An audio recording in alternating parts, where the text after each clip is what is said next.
So you've moved your business online. You've got a nice looking IG feed. You're also using Facebook and you have great interactions. But how do you convert those likes into paying customers?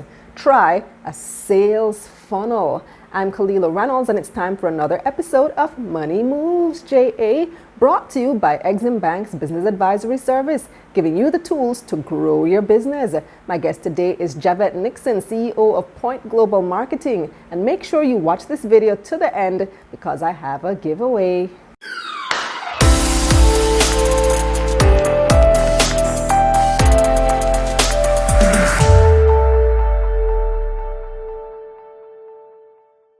Hi Javette, how you doing? I'm good. Thank you for having me. So I know there at Point Global, you guys specialize in online marketing, digital marketing, and I've come across something recently that talks about sales funnels. Tell me, Right. what is a funnel?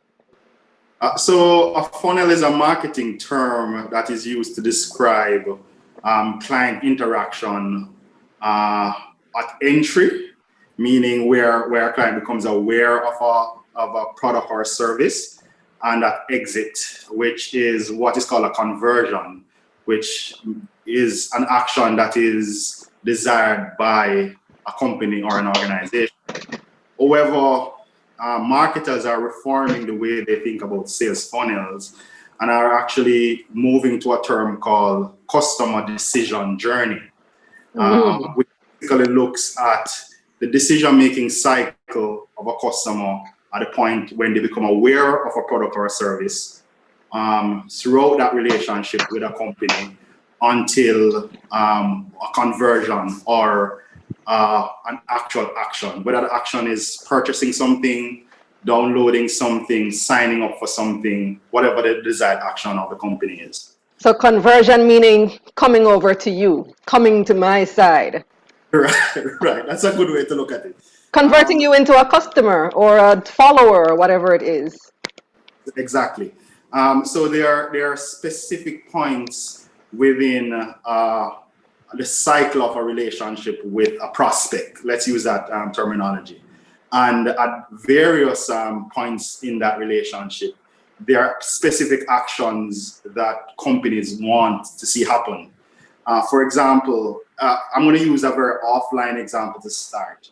Say a newspaper advert is placed, and in reading the newspaper, somebody comes across the advert, and that's the first time they are aware of a service. That's where the awareness starts. But that person isn't necessarily interested in the service at that point.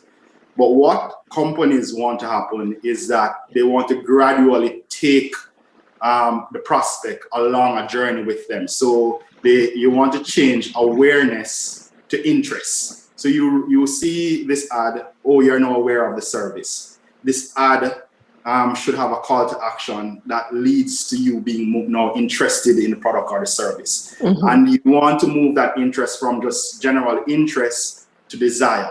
And then from desire to action, and then from action to convert. The action is the conversion. So when you think about funnels are usually used in a digital sense to think about where, at which points in a relationship or a journey, specific action happens. So from seeing a digital ad on a search or a display screen to signing up for a newsletter or to liking a post, or whatever action is desired by the company. So how do I get the customer to take that action? Right. So for every business, it's very different. So for some business, the action is a purchase action. For some business, the action is just signing up for a newsletter that then is used to have the customer brought into a process, a sales process, or to qualify that person as a lead. But it's really in the design of your messaging and the content that you're using. In an advertising sense, it would be designing your ad so it appeals to a customer. And how marketers do that is through what is called a persona mapping. So a persona mapping or a target is to identify who is the person you want to buy the service. So when you identify who is the person you want to buy the service, that comes with certain specific information, age range, demographic information, where are they located, which videos do they watch online, which companies are they now following. So the idea is to provide yourself with a wide enough view of who this person is. When you have a wide enough view of who this person is through the persona map, you basically create an idea of your ideal customer in mind. And then that is now used to develop specific messaging that appeals to that customer. So if you're an investment house, for example, your messaging, if you're looking to identify, say, high net worth clients, when you develop the persona map, you're developing which brands these people are buying, where do they go, where do they live, all of those things. You're able to come up with messaging that specifically talks to them. And then you use that messaging at different points in the buyer journey to move them along your funnel.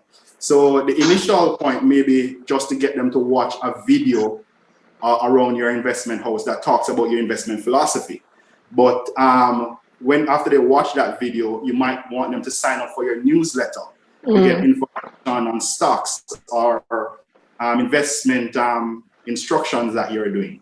And then after that is done, you might want them at that point, after they have read 3 of those things, to sign up for a seminar. And after they have signed up for that seminar or that webinar, you might want them at that point in time to speak to an advisor. So all of those things will be mapped along the journey, and you would kind of specify the specific action. I see why you start calling it customer what journey? What was the term you used? So customer decision journey. Customer decision journey, because it really is a journey in converting that customer and getting them throughout different cycles of the decision-making process. That's interesting. I like how this strategy evolves. So would you advise people then to sit down and really think about and write down who you want to target? Because that can be difficult for somebody who, let's say, I make soap. Everybody uses soap. How do I narrow down who I want to target? So it's absolutely important to be very thoughtful about the process. But the beauty of digital is digital allows us to not approach the process by just guessing. Digital really gives marketers the ability to use the art, which is how to be creative, how to come up with good visuals, how to come up with good content, and the science, which is research, data, and insight. And when both of those come together, you're able to create a very clear picture. So say you're a soap manufacturer. You might not have a lot of information online as if you were doing a digital product. But what you can do is what is called ethnographic mapping. So which is literally send a researcher to sit down in a supermarket and look at who is buying your product. And as soon as that person picks up the product and cashes out, you stop them at the door and get some biographic information from them. Why have you bought this product? What do you use it for? So that gives you some base data to work with. Then you take that base data that you have. So you will have a age range. The person will say, oh, I'm buying this for my mother. Okay, so you know that it's not a personal, you can make decision on the journey. So you compile that data and then you use that data to create a persona. Okay, these are the persons who are buying my product, right? These are the persons who the product is satisfying. And the persona map can be very specific. This person is buying handbags here, they shop here, they play golf here, they watch these things on Netflix, they buy these brands. The more complete the picture, the better you are in targeting. Now, they are watching these videos online. The idea is to create as complete a 360 view of the person as possible. And then from that view, you are really looking at that data and then designing messages to appeal to these people. So young people, younger persons may like a particular type of music. They might listen to watch a type of program. So you create messages that reflect that and bring them into the decision-making process. So one is awareness. How do I get the attention of the person? So you get the attention of the person usually by some kind of call to action or something interesting, something that is in line with what appeals to them. And A/B testing is used very widespread, in a widespread way to kind of get to that. So A/B testing is testing two different messages and seeing which one works best. And continuously refining the messages through A/B testing. So never just do one ad, because then you have nothing to compare it to. You do two ads with different messages and see which one has the highest engagement rate. Then you take the one with the highest engagement rate and design another one and test those two at the same time and see if there's a change in the engagement rate. And then you figure out which messages have the best engagement rate, use that message. And then you take them along the process. So this constant A/B testing, where you're testing two different messaging, two different visuals, two different phrasing, two different copy, you use that to refine the messaging and take people along. But it starts with the base research and understanding who this person is, why are they buying your product, how are they using your product, and which other products they are using in their life. That's really interesting stuff, Javed. I never thought of it to go that far. Thank you so much for sharing these insights.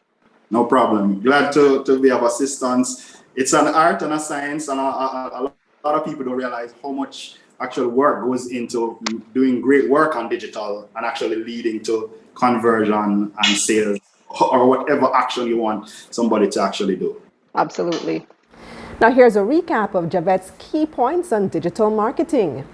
A sales funnel is a consumer-focused marketing model that illustrates the customer's journey toward the purchase of a good or service. Use persona mapping to create a profile of your ideal customer and use this to create specific messaging that appeals to them. Use A/B testing to test different messages and see which works the best. Time now for our giveaway question. What is another term for sales funnel? Answer over on Exim Bank's Instagram page at EximBankJA, and you can win yourself a lovely prize. You must be following both me at Kalila Ray and at EximBankJA on IG to win. That's it for this episode of Money Moves JA, brought to you by Exim Bank's Business Advisory Service, giving you the tools to grow your business.